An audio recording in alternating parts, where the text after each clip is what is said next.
Before Mark Curry dropped verses on the iconic track Bad Boy for Life alongside Diddy and Black Rob. Drop that D, can't believe that I am C, bad boy. Before he released his book, Dancing with the Devil, talking about the behind-the-scenes drama at Bad Boy Records. We got a book for you, so I want everybody, to just pay attention, Before he ended up working as a parking attendant at the VMAs. Right now, I'm at the UBC Arena. I gotta go and direct the crowd and park cars and all kind of stuff. Who was Mark Curry? Mark Curry wasn't always rubbing shoulders with P. Diddy. His rise to fame had its ups and downs, transitioning from regular jobs to becoming one of Bad Boy's recognizable voices. This wasn't an overnight success, but when his moment came, it was big. So where is Mark Curry now, and how did things make such a dramatic turn?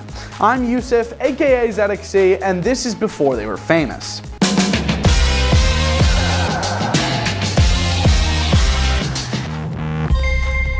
Born in New York City in 1971, Mark Curry's early life didn't scream future rap star. At just 3 years old, he and his family moved to Teaneck, New Jersey. Growing up in a suburban environment had its perks and challenges, but as a young kid, Mark wasn't exactly on the path to stardom. Things took a turn when his parents separated, leading to some tough adjustments. At just 15, he found himself moving with his dad to Atlanta, a city known for its big hip-hop scene.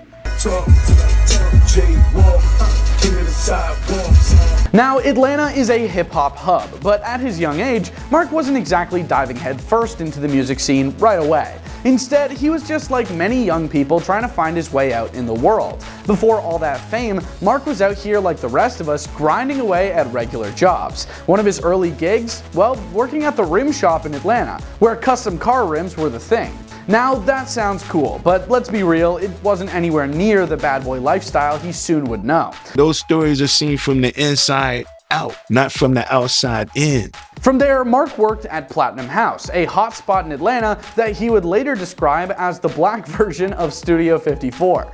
Big names were always passing through, and it was in this vibrant atmosphere that he first crossed paths with Sean Diddy Combs during his infamous Bad Boy Fridays. Little did he know that encounter would change the course of his life forever. Diddy was already a big deal at the time, hosting those epic parties at the club. Mark somehow managed to catch Diddy's eye. In 1997, Mark Curry officially signed with Bad Boy Records, and from there, the world started to pay attention to it.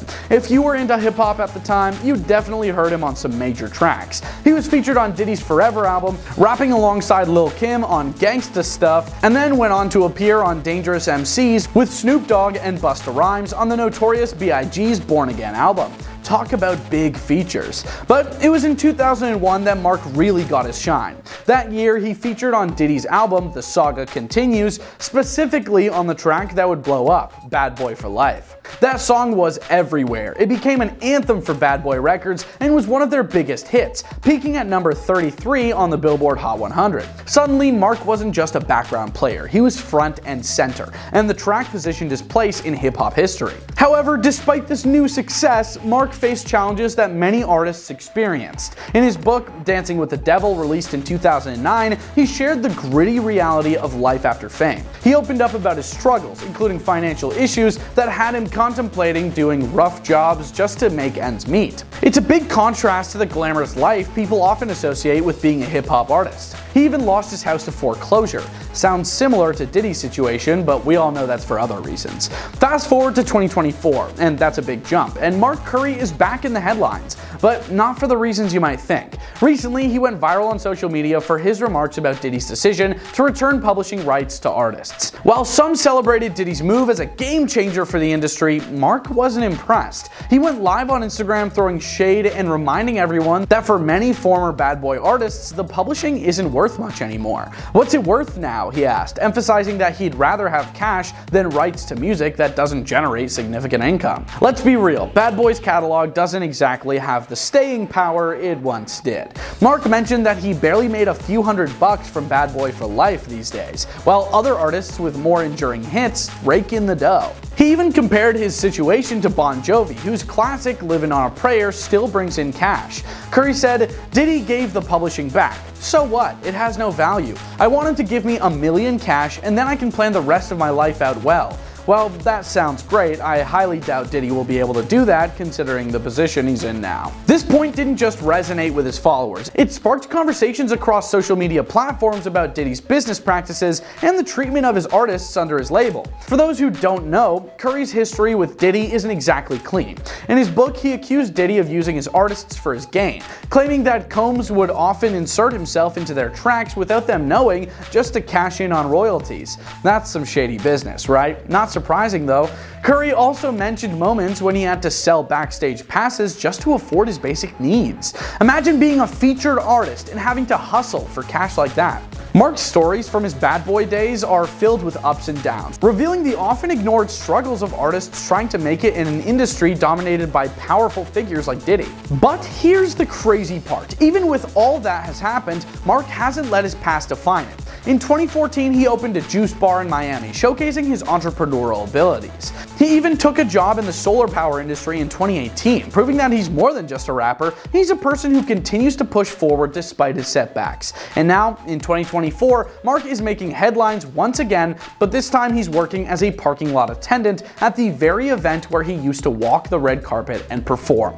Yep, you heard that right. This throwback moment is a wild contrast to his days as a bad boy artist. Just imagine the scene. Mark Curry, once a celebrated figure in hip-hop, now directing cars and managing the parking lot, while stars strut down the red carpet at the VMAs. It's a full circle moment that's both humbling and inspiring to say the least. Despite the challenges he's faced, Mark's journey is proof that life can take an unexpected turn. He may not be the superstar he once was, but he continues to navigate the industry on his own terms. Whether he's reflecting on his past or embracing new opportunities, Mark Curry is a reminder that the music industry is full of surprises. But one thing is for sure, at least he is not Diddy. So what's next for Mark Curry? Only time will tell. Will he continue to expose Diddy, maybe release another book? As he continues to make waves, whether it's through his music, his stories, or his recent gig at the VMAs, you can bet that we'll be keeping an eye on him. Thanks for watching. What do you think of Mark Curry's journey? Let us know your thoughts in the comments below, and while you're down there, don't forget to like and subscribe for more content on your favorite artists and where they are now. Thanks for watching, have a great day, and peace out. We have a big announcement that's going to allow you to get a lot closer to Hollywood. Now, before they are famous, they've entered into an epic new partnership with Mogul Productions, utilizing the magic of Web 3.0. Now, if you ever wanted to land a walk-on role in a Hollywood movie, how about getting a producer's credit? How about going to some red carpet events, some meet and greets with the stars, and more? You can even submit your own productions and have them reviewed by some Hollywood execs. I myself, I've got a sitcom I'm going to be putting on the site. Now, if you don't believe me, well, Mogul Productions, it was behind the release of City of Dreams. Now, this was a film promoted by Sylvester Stallone, Mike Tyson, and executively produced by Tony Robbins himself. So if you've been waiting for your chance to get your big shot at getting in on all the action show business has to offer, well, we're encouraging you to check out the Mogul Productions website right now. There's a link in all our recent uploads, and here are some of the current opportunities that are up for grabs. The film The Caretaker, you can star in the film and get taken out by lead actor Robert Bronzy. Can't Escape the Allure is another project, and on that you can get a producer credit. Also, Relo Renzano's upcoming album. Now, there was a spot to be an extra in the new film Texas Nightmare, currently being filmed in LA, but sadly, it's filming right now. So if you weren't already on the site applying, you would have missed it. You can click into each project on the site and you can read more details about the project, who's involved, and what exciting perks are up for grabs. We'll be bringing you new updates each and every week about this epic collab between Before They Are Famous and Mogul Productions. So be sure to stay tuned to the end of each video so you don't miss out. All right.